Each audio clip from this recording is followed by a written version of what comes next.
if you look back at the screen or at the board, our learning target for everyone is that we're all trying to write a narrative. To develop real or imagined experiences or events using effective technique, relevant descriptive details, and well-structured event sequences. So, we all are working towards that goal. However, we have a lot of success criteria on the board today, and not everyone is going to meet all of that success criteria. Some of you have already met some of that success criteria. Some of you have some to work on. So, what I did is I created some narrative stations for you guys to revise and edit your papers based on what your needs are. For example, some of you have, after we conferred, there was a need for you to develop your elaboration and your craft sections of your rubric. So if you are in stations 1 through 3, that's what your focus is. So those stations are focused on characterization, setting, and simile and metaphors. If you're in either of those stations, the characterization and setting, you're going to read a chapter out of Project 1065. And what Project 1065 does is really highlights how to show a character without being like, this character is tall, this character is mean. They do it by showing and not telling. Same with setting. It's more like, what are they doing that I can really picture this in my head? And you're going to want to look through that, highlight it. All your directions are going to be here. But really figure out how can I take what this author does and put that into my own writing. Simile and metaphors, you're going to be watching a YouTube video that's going to have different popular songs that have similes and metaphors. You have to determine, was that a simile, was that a metaphor, and what are they comparing? And again, I would love for you to go back into your writing and put at least one simile or metaphor in there, but if you do more, that's awesome. Station 4, you're working on your narrative, and those are the people who, when I conferred with you, you were on it, you knew what you needed to do, you had an end goal in mind, you knew how you were going to get there, so you're just getting time to work on your narrative. Station 5, you're meeting with me, and that's for people who need a little extra help. Maybe they have questions, they're at a roadblock in their writing, so that's going to be that station. 6 is practicing conferring with peers. So if you remember on your rubric, there's that spot where you actually have to confer with me and show your growth of your writing. So there's a rubric in here that you can follow what you want to say, but like when you wrote your pretest to when you finished up your final, how did you grow as a writer? That's what I want to know. Keep in mind that at the end, you're going to be getting an exit ticket, because what I really want to know is how did you use your time wisely during this time? So it's going to ask what stations you worked on today. Some of you might have more than one. Some of you will be in the same station the whole time. What areas of the rubric did you show growth? So if you're in characterization and setting, I'm really hoping that you worked on elaboration or craft. And then you're just going to describe 2 specific ways you improved your writing today. So I want you to keep this in mind, because that's what I'm going to be collecting from you after our stations. Okay? All right, Riley, so I wanted to meet with you. I wanted you at the station because I know you're struggling with just coming up with a topic to write about. So let's talk about, like, what are books or genres that you're really interested in? Well, I like reading, like, suspenseful things and, like, mysteries that will, like, want me to know what's going to happen next. So what are some things about that writing style that interests you? Well, if it's, like, not really, like, interesting book, then I have, like, a hard time, like, getting to the end. Like, I'll be like, when is this going to end?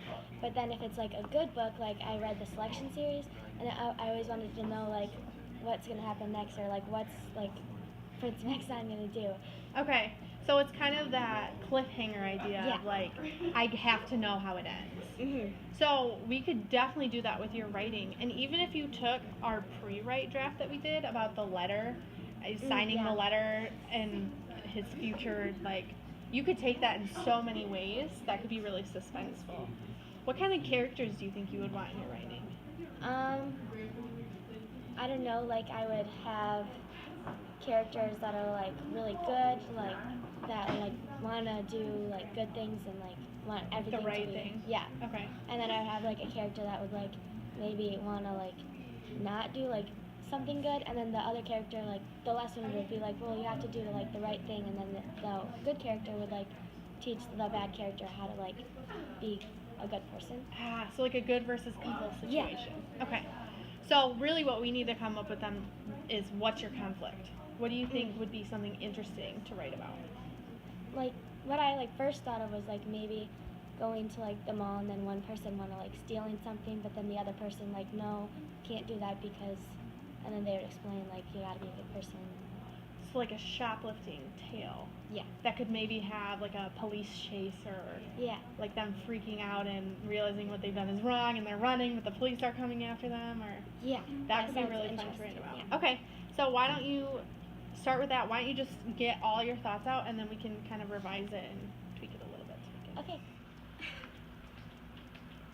Alright, girls. How's it going at the setting station? Good.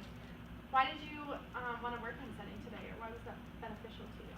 Well, I didn't have setting first one, so Okay. we were looking for examples. Of how to really put that into your Yeah. own writing. Okay. Are you finding any examples?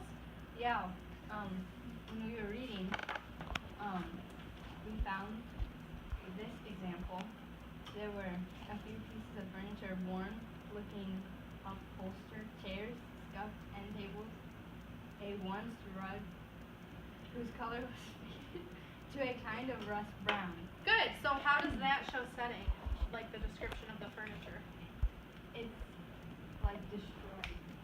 Okay. Like you can infer that Right. And how can you infer that? by the description of each of the furniture. Yeah, like the end table was scuffed, so they didn't have to tell you that it was destroyed, but everything was worn looking. Mm-hmm. Cool. So how do you think you can like input some of those details into your own writing?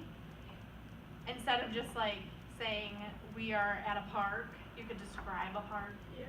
or something like that. Okay. So now that you have a couple examples, what I want you to do is just try to put that into your own writing. You can help each other out with that too. Just how can you make your setting really strong in your own writing? And I'll come back to check on you, make sure you got it. Okay. Squared away. All right, thanks, ladies. Thank you. I improved on my spelling and use of grammar because I have a struggle with using like bigger words or better words to describe something. Like the salsa words? Yeah, like the salsa words, those are pretty hard for me. So what I did in my narrative is I went through it again and checked on spelling and grammar and used more salsa words to spice it up and make it better. Yeah, I know what you mean. Like with that, for me, with spelling, I feel like I couldn't really improve on. But the grammar was definitely easy to do because like I went through it and I read it slowly. I'm like, does that make sense? Like, and then like another thing I improved on was like the characterization because like originally I only had it like where the main character got his like character development, and then there was like, oh, and what about the side characters? And so I had to like go through it and like create a deeper backstory for each character and make them more like relatable, so that, like it was easier to read and you felt more relatable to the book. Yeah, I get that.